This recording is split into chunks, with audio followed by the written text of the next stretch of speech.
Assalamualaikum warahmaullahi wabarakatuh. Bagaimana kabarnya anak-anak? Semoga baik-baik saja. Hari ini kita akan belajar prakarya budidaya ikan konsumsi. Sebelumnya kita berdoa dulu. Berdoa mulai. Doa selesai. Hari ini kita akan membahas tentang budidaya ikan konsumsi.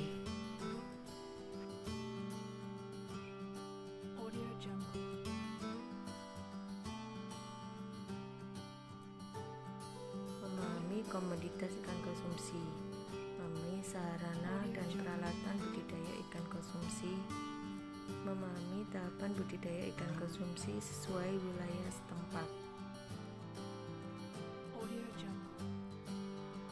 Menentukan komoditas ikan konsumsi, mengembangkan sarana dan peralatan budidaya ikan konsumsi, mempraktekkan budidaya ikan konsumsi sesuai wilayah setempat. Tujuan pembelajaran: siswa dapat menyebutkan pengertian ikan konsumsi, menyebutkan aneka ragam ikan konsumsi yang dapat dibudidayakan, menyebutkan karakteristik ikan konsumsi yang dapat dibudidayakan, mengidentifikasi sarana dan peralatan yang digunakan dalam budidaya ikan konsumsi, membuat rancangan dalam bentuk tertulis atau gambar persiapan dan peralatan budidaya ikan konsumsi, menjelaskan tahapan budidaya ikan konsumsi. Baiklah anak-anak, perhatikan gambar berikut ini. Itu adalah gambar budidaya ikan konsumsi.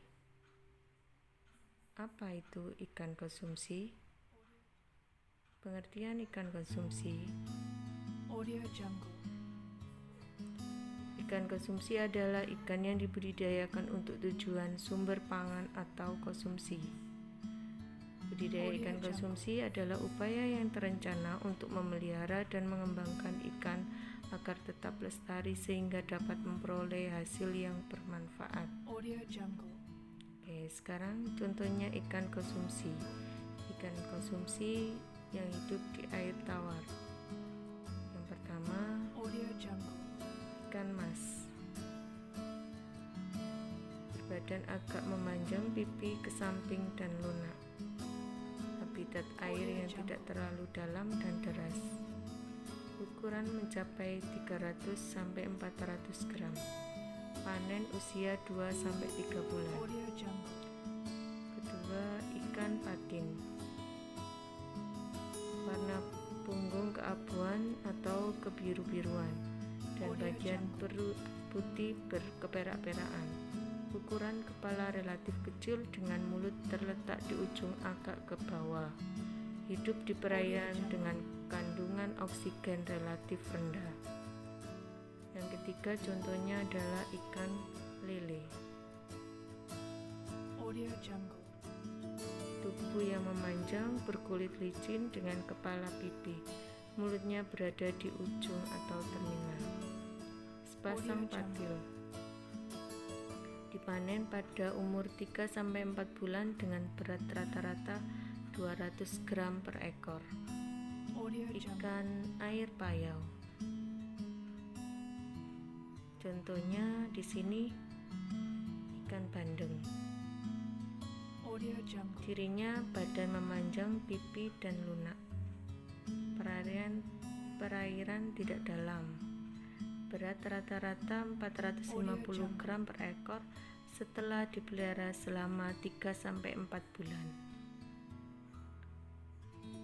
Yang kedua contohnya udang. Tubuh pipi ke samping. Warna putih kehitaman atau merah. Ukuran mencapai 500-600 gram, siap panen usia 5-6 bulan.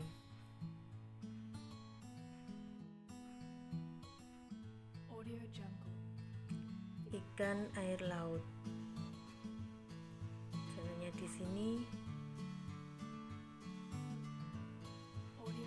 kakap putih. Cirinya badan memanjang, gepeng, batang sirip, ekor lebar, mata berwarna merah cemerlang, mulut lebar sedikit serong dengan geligi halus. Ukuran kurang lebih 500 gram per ekor dengan siap panen waktu 5-6 bulan. Yang kedua contohnya adalah ikan kerapu. Tubuh kerapu agak rendah, moncong panjang, memipih dan menajam. Gigi pada bagian sisi dentari 3 atau 4 baris, terdapat bintik hitam pada bagian dorsal dan posterior. Berat kurang lebih 500-100 gram dan dipanen usia 10-12 bulan. Sarana. Dalam budidaya ikan konsumsi dibutuhkan sarana dan prasarana. Sarana yang dibutuhkan dalam budidaya ikan konsumsi yang pertama adalah benih, yang kedua air, yang ketiga pakan, keempat pupuk, kelima obat-obatan, keenam kapur. Itu adalah sarana yang dibutuhkan untuk budidaya ikan konsumsi. Selanjutnya sarana pakan. Sarana pakan, contoh pakan yang bisa digunakan. Ini hanya contoh saja. Jadi setiap ikan konsumsi memiliki pakan sendiri-sendiri. Ini adalah salah satu dari contoh pakan yang digunakan. Yang pertama ada lumut, kedua maggot, rumput laut, contoh kangkung, kutu air. Jadi itu contoh ya, contoh dari pakan ikan konsumsi. Jadi tapi setiap ikan memiliki masing-masing pakan sendiri-sendiri. Lumut, maggot, rumput laut, kangkung, dan kutu air itu adalah pakan alami yang ada di alam. Kemudian yang keenam, ini adalah contoh pakan buatan. Buatan berarti dia ada dari bahan kimia. Jadi bahan kimia berarti dibuat oleh manusia. Selanjutnya anak-anak, sarana obat-obatan yang diperlukan untuk budidaya ikan konsumsi.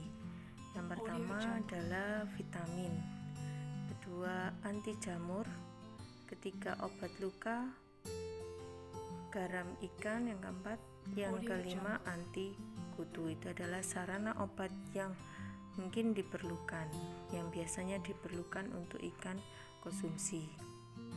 Selanjutnya dalam budidaya ikan konsumsi ada kendala juga, tidak langsung bisa gitu ya, langsung berkembang bagus, tapi juga ada kendala seperti adanya penyakit. Nah, macam-macam penyakitnya ada dari jamur, ada infeksi, ada luka, ada dari hama, ada cacar, banyak lagi yang lainnya ya, kendala dari budidaya ikan konsumsi. Ini ada contoh dari penyakit yang bisa terjadi di ikan konsumsi, budidaya ikan konsumsi. Salah dari beberapa, ini ada contoh saja. Baiklah anak-anak, selanjutnya peralatan yang diperlukan untuk budidaya ikan konsumsi. Apa saja sih peralatannya? Yang pertama ada penggaris, yang kedua serokan atau jaring, yang ketiga alat sortir, yang keempat timbangan, yang kelima tudung saji atau pelengkapnya. Sarana wadah atau jenis wadah yang diperlukan untuk budidaya ikan konsumsi. Macam-macamnya wadah. Yang pertama kolam, yang kedua kolam terpal, yang ketiga akuarium, keempat keramba jaring apung, kelima keramba jaring tangkap, keenam ember. Itu adalah sarana wadah yang bisa digunakan. Ini contoh dari budidaya ikan konsumsi dalam terpal atau membuat kolam terpal. Persiapan bahan dan alatnya ada terpal, bambu utuh, pipa, kawat dan paku, palu. Alatnya ada palu, gergaji, golok, skop, cangkul, tang, palu besar. Langkah pembuatan wadah.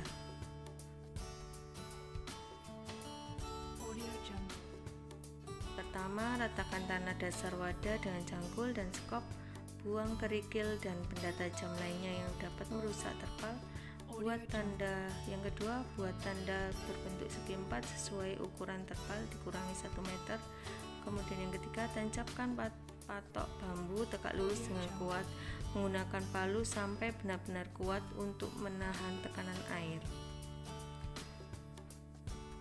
Selanjutnya, siapkan bambu yang sudah dipotong dengan panjang 4 meter. Pasang dinding pada tiang panjang dengan paku. Lapisi bagian dasar kolam dengan sekam, kemudian ratakan sekam pada dasar kolam. Pasang terpal menurut bentuk dan ukuran kolam. Kemudian pasang bambu di atas patok terpal, dikaitkan sisinya ke bambu dengan kawat. Lubangi sudut terpal dan pasang pipa paralon untuk pembuangan air.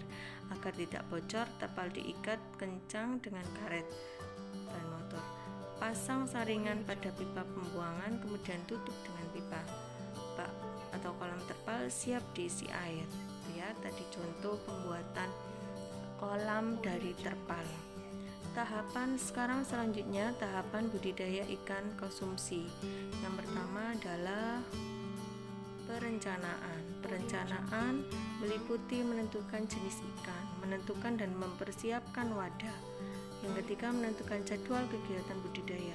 Yang keempat, menyiapkan kebutuhan sarana dan alat bahan. Yang kelima, menentukan tugas individu.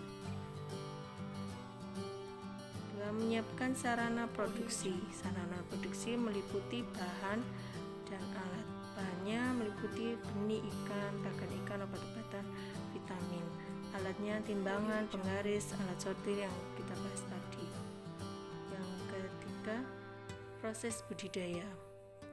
Proses budidaya meliputi pemberian pakan, pemeliharaan, pengendalian hama, pemanenan. Selanjutnya, pemanenan. Pada budidaya ikan konsumsi, pemanenan dibagi menjadi 2. Ada pemanenan total, ada panen sebagian. Panen total menjual keseluruhan tanpa disortir. Kalau pemanenan sebagian disortir berdasarkan umur, ukuran, dan jenis kelamin.